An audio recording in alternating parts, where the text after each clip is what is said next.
The stars stretched endlessly beyond the thick glass of the observation deck. Admiral Daniel Carter stood with his hands behind his back, watching the darkness that had become his home for the past 30 years.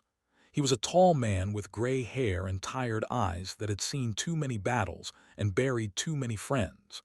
Behind him, the soft hum of the S Valiant reminded him that 6,000 souls depended on his decisions every single day. Commander Lisa Morgan walked up beside him, holding a data tablet in her hands. She was younger than him by 15 years, but the weight in her eyes made her look older.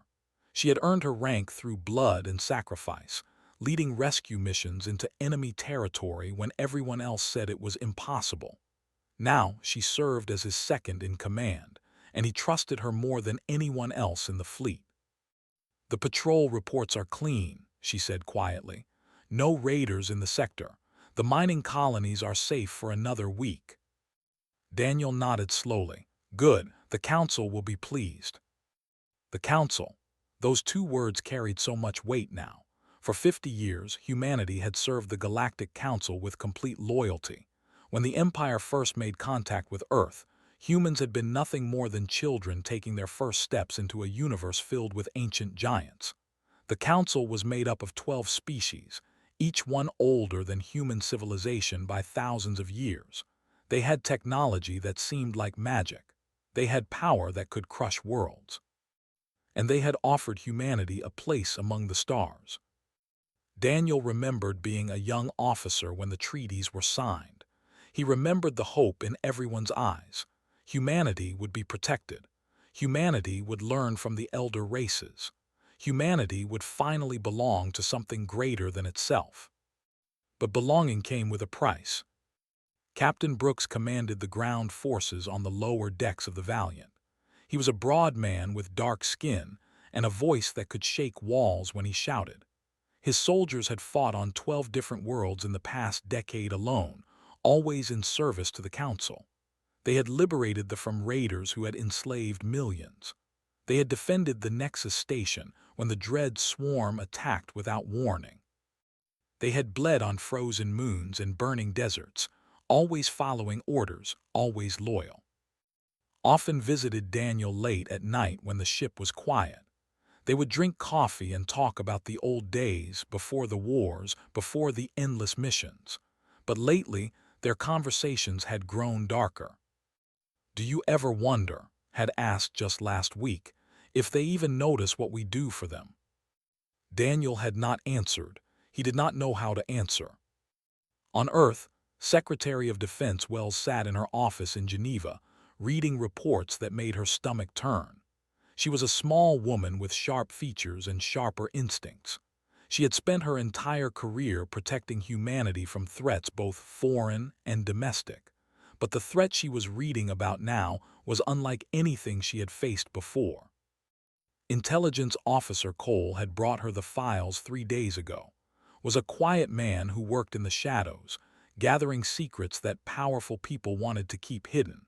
He had spent 2 years building contacts among the lesser species of the Council, the ones who served but were never truly respected. And those contacts had given him something dangerous. Encrypted transmissions between Council members. Private conversations that were never meant to be heard by human ears. Read the translations again, her fingers trembling slightly. The High Speaker had called humans useful animals in one message. The ambassador had suggested that humanity was growing too quickly and needed to be managed before they became a problem. Another message discussed the possibility of reducing human colonies to acceptable levels, once their military usefulness had ended. These were not the words of allies. These were the words of masters discussing their slaves. Closed the files and looked out her window at the city below. Millions of people went about their lives, trusting that their leaders would keep them safe. They believed in the Council. They believed that humanity had found true friends among the stars. They had no idea how wrong they were. Lieutenant Commander Price was stationed on the Nexus Station, the great trading hub that connected a dozen hyperspace routes. She was a young woman with red hair and a quick smile, but that smile had faded over the past few months. She had noticed things that bothered her.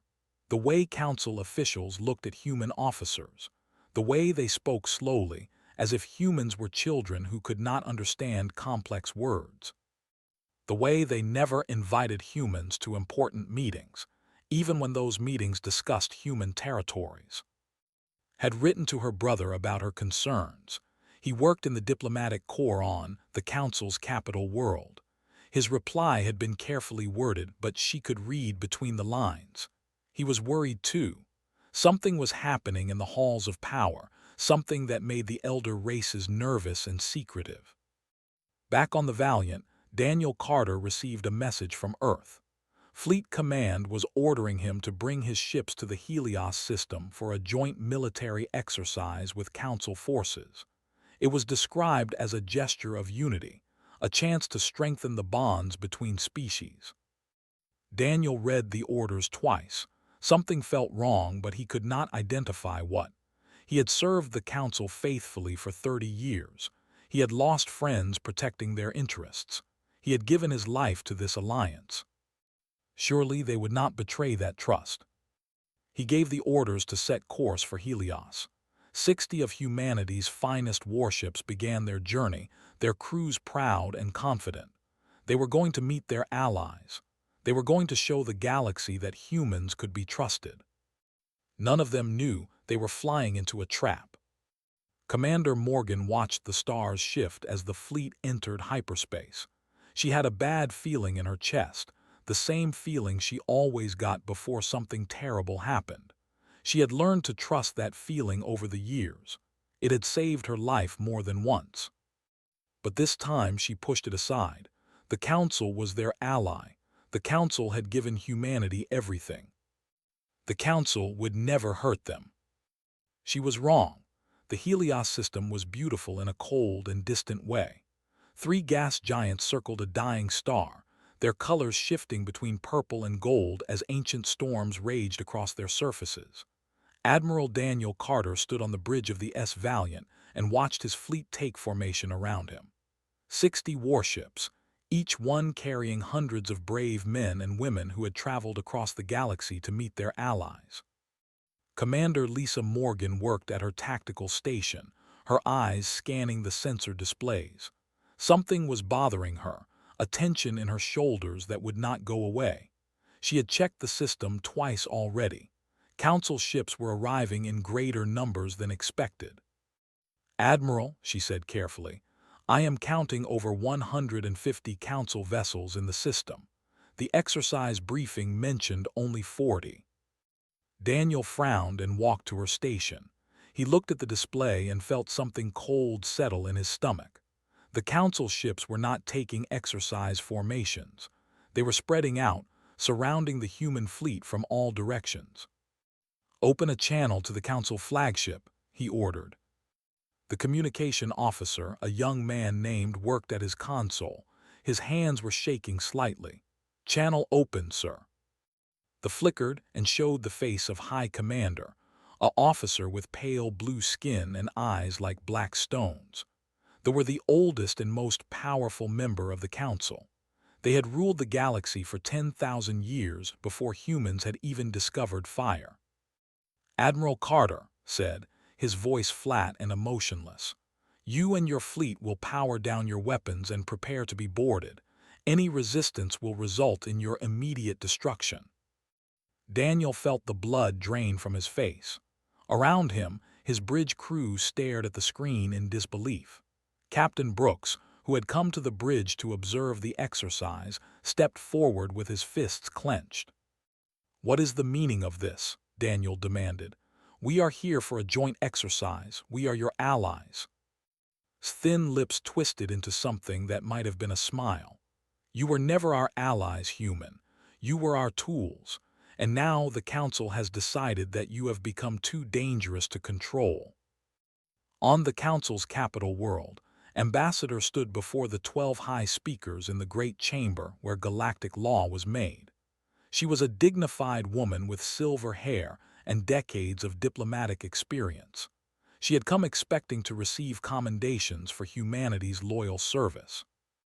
Instead, she received a death sentence. High Speaker of the rose from his throne of carved crystal.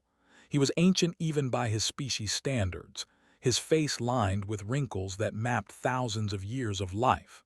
His voice echoed through the chamber like thunder. Humanity is hereby declared a threat to galactic stability. Your species advances too quickly. You adapt too easily. You breed too fast. In another century, you will outnumber us all. This cannot be allowed. His heart pounded in her chest. We have served you faithfully for 50 years. We have died for you. Our soldiers have bled on 100 worlds protecting Council interests. And we thank you for your service, said coldly. But a wise farmer does not let his guard dogs grow stronger than himself. Your fleet will be destroyed. Your colonies will be seized. You will be blockaded until your species learns proper submission.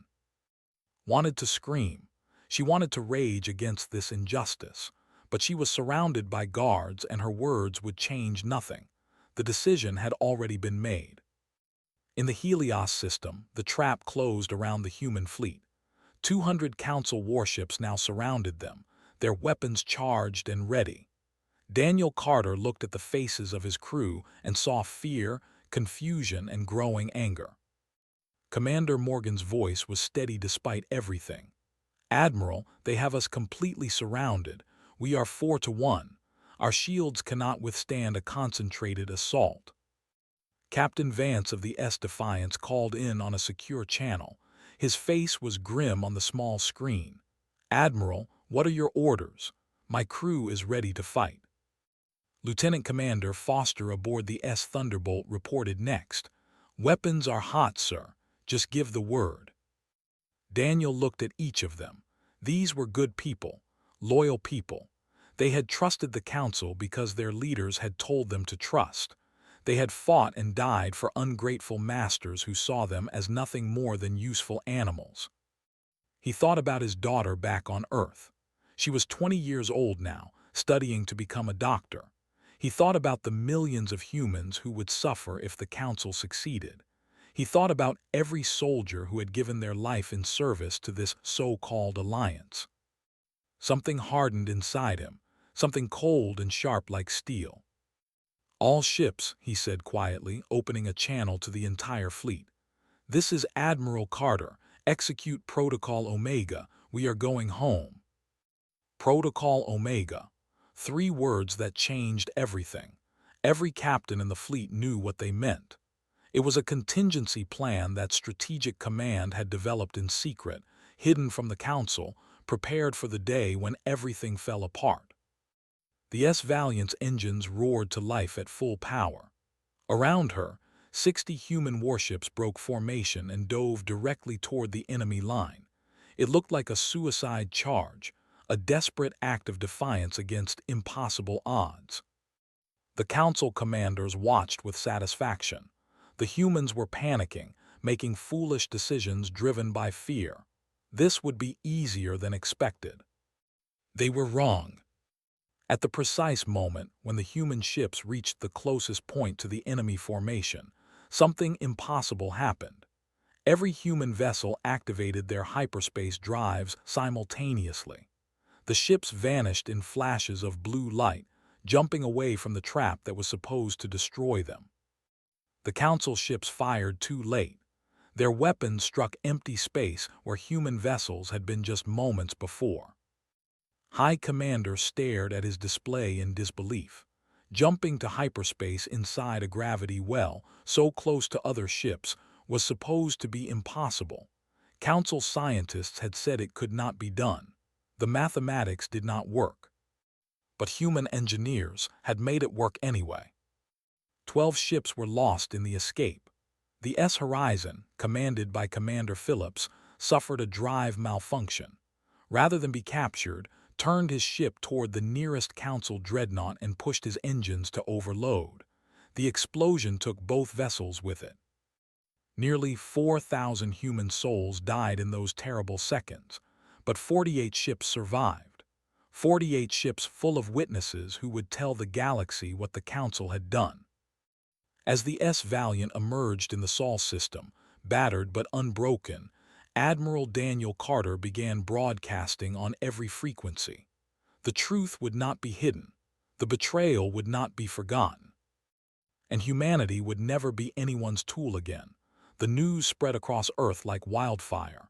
Every screen, every radio, every device capable of receiving signals carried Admiral Carter's broadcast. People stopped in the streets to listen. Factories fell silent. Schools emptied as teachers and students gathered around displays to hear the truth that shattered everything they believed. The Council had betrayed them. The allies they had served for 50 years had tried to destroy their fleet and enslave their species. 4,000 men and women were dead, murdered by the very people they had protected.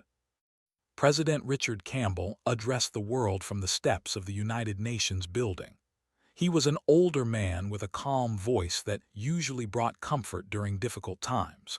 But today, his voice trembled with barely controlled anger. "We gave them everything," he said to the billions watching. "We gave them our loyalty, our service, our lives, and they repaid us with treachery. They called us animals. They planned to cage us like beasts, but they made a terrible mistake. They forgot what humans do when we are cornered." The reaction was immediate and unified in a way that humanity had never experienced before. Old enemies became friends. Political divisions vanished. Every nation, every culture, every person who called Earth home understood that survival now depended on standing together. Secretary of Defense Wells took command of the military response. She worked without sleep for 3 days, coordinating with generals and admirals from every country. The petty rivalries that had defined human politics for centuries disappeared overnight. There was only one enemy now, and humanity would face it as one species. Admiral Daniel Carter returned to Earth as a hero, but he refused the celebrations. He visited the families of the 4,000 who died in the Helios system. He sat with grieving mothers and fathers, with widows and orphans, and he promised them that their loved ones would not be forgotten. Their sacrifice would mean something. Commander Lisa Morgan was promoted and given command of the new Strategic Planning Division. Her mind, once devoted to protecting Council interests, now focused entirely on understanding their weaknesses. She studied every piece of intelligence that Cole's network could provide. She learned the locations of Council shipyards, their supply routes, their military installations. She built a picture of the enemy that was more detailed than anything the Council had ever imagined humans could create. The Council, for their part, believed the crisis was over. Their blockade of Sol was light, consisting of only 30 ships spread across the hyperspace routes. They were confident that humanity had been taught their place. Without access to galactic trade, without the technology and resources that the Council controlled, humans would eventually submit to their new reality. High Speaker sent a message to Earth offering terms. Humanity could rejoin the galactic community as a client species. They would surrender their military vessels, accept population controls, and provide labor for Council projects. In return, they would be allowed to exist. President Campbell did not reply to the message. He simply ordered it deleted. In shipyards across Earth and throughout the solar system, construction began on a new fleet. Chief Engineer Benjamin oversaw the largest industrial project in human history. He was a practical man who had spent his career building things that worked. Now he was building weapons designed for a single purpose. The new ships were different from anything humanity had created before. The Dreadnought-class S Retribution was a monster of metal and fire, carrying weapons powerful enough to crack a planet's crust. The Carrier S Nemesis could launch 300 fighters equipped with shield-piercing torpedoes that Council defenses had never encountered. The stealth cruiser S Shadow was invisible to every sensor system the Council possessed. Captain Victoria Lane was given command of the Shadow. She was a quiet woman with cold eyes and a reputation for completing impossible missions. Her ship would be the first to slip past the blockade, gathering intelligence and preparing the way for what was to come. Brooks trained the ground forces that would eventually storm Council installations. His soldiers drilled day and night, learning to fight enemies who had never faced a truly determined human army. He pushed them harder than any commander had pushed soldiers before, and they thanked him for it. They wanted to be ready. Lieutenant Commander Price worked with the diplomatic corps to reach out to other species who had suffered under Council rule. They had been conquered 500 years ago. They had seen their stripped of resources. They lived as second-class citizens in a galaxy that considered them primitive. Each of these species had grievances. Each of them had knowledge that could help humanity. Slowly, quietly, alliances were formed in the shadows. The Council never noticed. They were too confident in their own power to imagine that the lesser species might work together against them. 18 months passed. The Council waited for humanity to surrender. Humanity built and planned and prepared. Fleet Admiral Carter, as he was now called, gathered his captains for a final briefing before departure. 237 warships had been constructed, each one crewed by men and women who had volunteered knowing they might not return. The assembly hall was silent as he walked to the podium. "For 50 years we served them faithfully," he said. "We protected their borders, we fought their wars, we died for their causes, and when we had proven our worth, they tried to destroy us because we were too good at what we do." He paused and looked at the faces before him. Young and old, men and women, people from every nation on Earth. They were united now in a way that humanity had never been united before. "They called us their dogs," Carter continued. "Useful animals to be controlled and eventually put down. They forgot something important. They forgot that dogs evolved from wolves, and wolves do not forgive. Wolves do not forget." He straightened his uniform and spoke his final words before the campaign began. "We are not going to conquer them. We are not going to enslave them as they plan to enslave us. We are going to break their power so completely that they will never threaten anyone again. And we are going to show the galaxy what happens when you betray humanity." The fleet departed Earth 3 days later. Families gathered to watch the ships rise into the sky, their engines burning bright against the darkness. Children waved at fathers and mothers who might never return. Lovers said goodbye without knowing if they would ever meet again. But there was no sadness in the crowds. There was only pride and determination, and a cold anger that had been building for 18 months. The Council had created this moment. Now they would face the consequences. The S-shadow slipped through the Council blockade like a ghost passing through walls. Captain Victoria Lane sat in her command chair, watching the sensor displays as enemy patrols drifted past without detecting her presence. Human engineers had designed her ship to be invisible, and they had succeeded beyond anyone's expectations. For 3 weeks, the Shadow traveled deep into Council territory, mapping defenses and identifying targets. Victoria sent encrypted messages back to Fleet Admiral Carter, providing the intelligence that would guide the coming assault. She marked the locations of shipyards, communication relays, and the defensive platforms that protected the core worlds. The shipyards at Prime were the largest military installation in the galaxy. For 10,000 years, they had produced the warships that enforced Council dominance. Destroying them would cripple the Council's ability to build new vessels for decades. Captain Mitchell commanded the Vanguard force assigned to strike Prime. He was a young commander, only 32 years old, but he had earned his position through skill and courage. His squadron of 20 ships emerged from hyperspace at the edge of the system, their weapons already charging. The defenders were caught completely off guard. They had grown comfortable over centuries of unchallenged power. No enemy had ever dared to attack Prime. The very idea was unthinkable. Proved that anything was thinkable for humans who had nothing left to lose.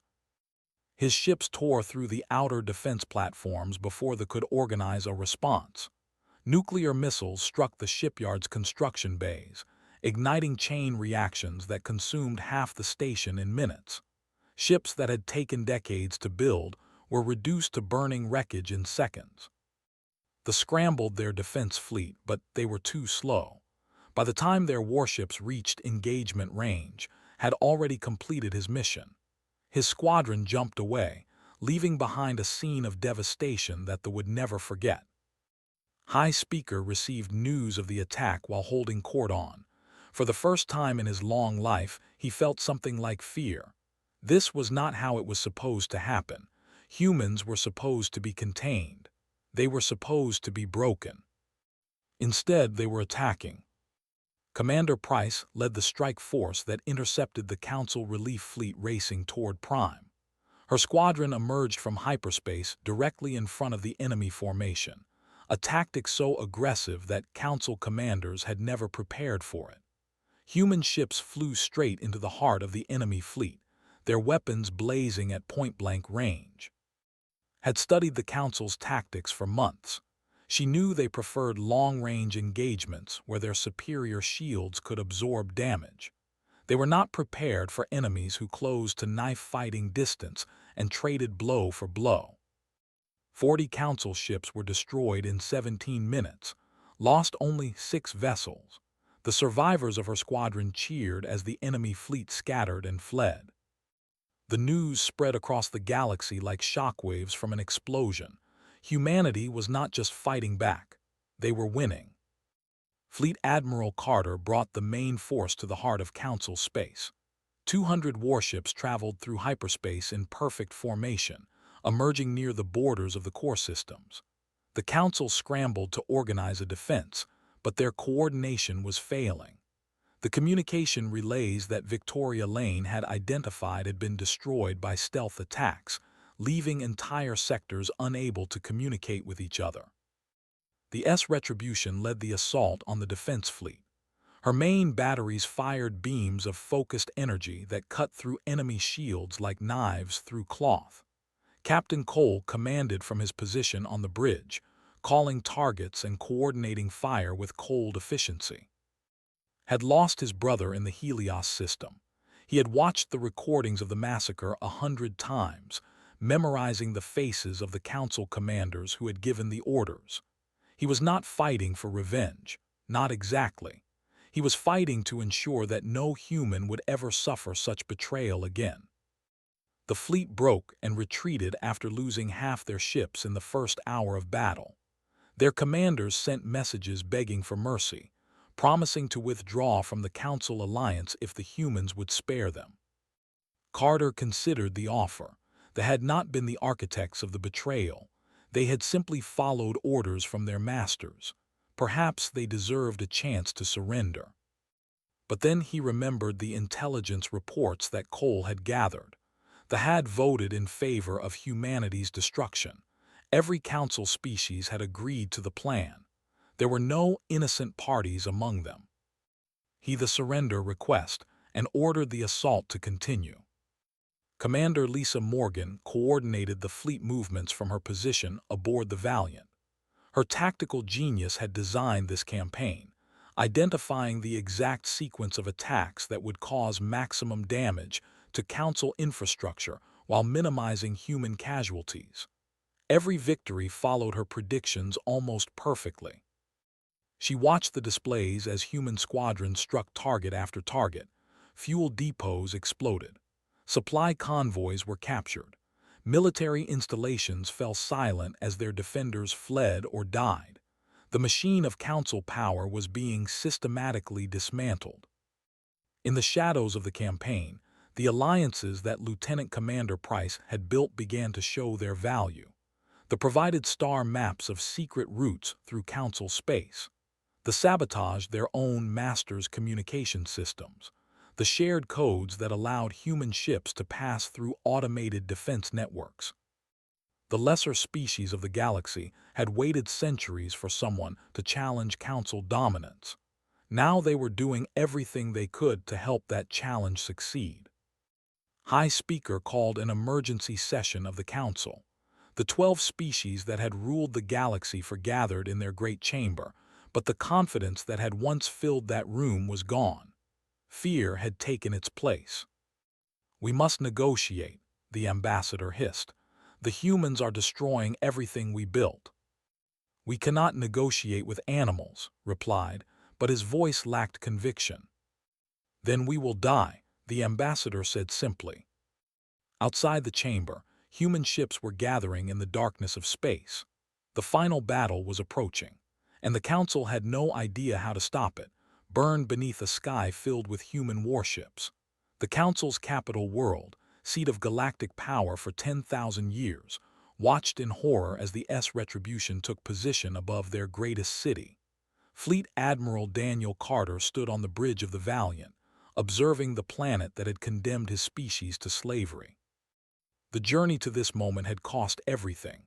Thousands of human lives had been spent in dozens of battles across Council space. Ships had been lost, friends had died, but the mission had never wavered, and now the end was finally in sight. Commander Lisa Morgan reported from her station. "All squadrons are in position, Admiral. The orbital defense platforms have been neutralized. Council fleet remnants are retreating to the outer system." Carter nodded slowly. "Open a channel to the surface." The flickered and showed the interior of the Council's great chamber. The 12 high speakers sat in their ancient thrones, their faces displaying emotions that ranged from terror to defiance. High Speaker of the sat at the center, his pale blue skin looking gray in the harsh emergency lighting. Admiral Carter said, his voice steady despite the fear in his eyes. "You have made your point. The Council is prepared to discuss terms." Carter let the silence stretch for a long moment. He thought about Ambassador, who had been imprisoned on since the betrayal. He thought about the 4,000 souls lost at Helios. He thought about every human who had ever died protecting people who saw them as nothing more than useful animals. "Terms," he repeated quietly. "You want to discuss terms?" Leaned forward. "We can reach an agreement that benefits both sides. Humanity has proven itself a worthy opponent. Perhaps there is a place for you among the Council after all, as equals rather than servants." Captain Brooks stood beside Carter, his arms crossed over his chest. He had led the ground forces that secured the communication centers on Smoon. His soldiers had fought through corridors filled with Council defenders, taking casualties at every turn. He had carried dying men in his arms while their blood soaked his uniform. "They want to negotiate now," said, his voice heavy with contempt. "After everything they did." Carter turned back to the screen. "High Speaker, do you remember what you said when you announced humanity's sentence? You called us a threat to galactic stability. You said we advance too quickly, adapt too easily, breed too fast. You decided that we needed to be managed like livestock." His expression did not change. Those were difficult decisions made for the good of all species. "No," Carter replied. "Those were the words of masters discussing how to control their slaves. You never saw us as people. You never saw us as equals. Even now, you are not apologizing for what you did. You are simply offering to share power because we have proven strong enough to take it." The chamber fell silent. The 12 high speakers looked at each other, uncertain of what to say. Commander Price's squadron maintained position above the Council's military command center. Her weapons were locked on target, ready to fire on Carter's order. She had lost her husband in the Helios massacre. She had raised their daughter alone for the past 2 years, explaining why Daddy was never coming home. The rage inside her burned like a star, but she held it in check. This was not about revenge.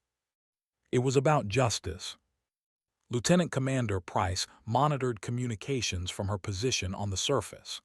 The lesser species that had helped humanity were watching closely, waiting to see what would happen next. And dozens of others who had suffered under Council rule. Their futures depended on the decisions made in the next few minutes. Carter spoke again, his voice carrying across the channel to every ship, every planet, every species that was listening. "The Council claimed to bring order to the galaxy, but your order was built on conquest and oppression. You crushed any species that might challenge you. You kept the lesser races in poverty while you lived in luxury. And when humanity proved too capable to control, you tried to destroy us." He paused, letting his words sink in. "We did not come here to conquer. We did not come here to replace one set of tyrants with another. We came here to end your power forever and build something better in its place." High Speaker's mask of calm finally cracked. "What are you saying? What do you want?" "Unconditional surrender," Carter said simply. "The council will be dissolved. Your military fleets will be disbanded. Your weapons will be destroyed. Every species in this galaxy will be free to govern themselves without your interference." "Impossible," the ambassador hissed. "You cannot simply erase 10,000 years of civilization." "We are not erasing civilization," Carter replied. "We are ending domination. There is a difference." The negotiations lasted 3 hours. In the end, the council had no choice. Human warships filled their sky. Human soldiers controlled their communication networks. Human allies stood ready to support the new order. The 12 species that had ruled the galaxy signed documents of surrender, one by one, their ancient power crumbling like sand in the wind. Ambassador was released from her prison cell and brought to the chamber to witness the signing. She stood beside Carter as High Speaker pressed his mark to the final document, his hands trembling with rage and humiliation. "You will regret this," said quietly. "Power always returns to those who understand how to use it." Carter looked at him with something like pity. "Perhaps, but you will not live to see it. Your time is over." The new Galactic Federation was born that day. It was built on principles that humanity had learned through centuries of struggle: equality, justice, and the understanding that no species had the right to rule over others. The lesser races joined willingly, grateful for the chance to finally determine their own futures. Years later, a memorial was built on Earth's moon, bearing the names of every man and woman who died in the War of Reckoning. Admiral Carter, now retired, visited often. He would stand before the wall of names and remember the friends he had lost, the sacrifices that had been made, the price of freedom. Humanity had not become what they fought against. They had not replaced one empire with another. Instead, they had shown the galaxy that strength and compassion could exist together, that power did not have to corrupt, that even the deepest betrayal could lead to something better. The other species never forgot the lesson they had learned. When humanity offered their hand in friendship, it was wise to take it, because the galaxy had seen what happened when humanity offered a fist instead. And no one wanted to see that again.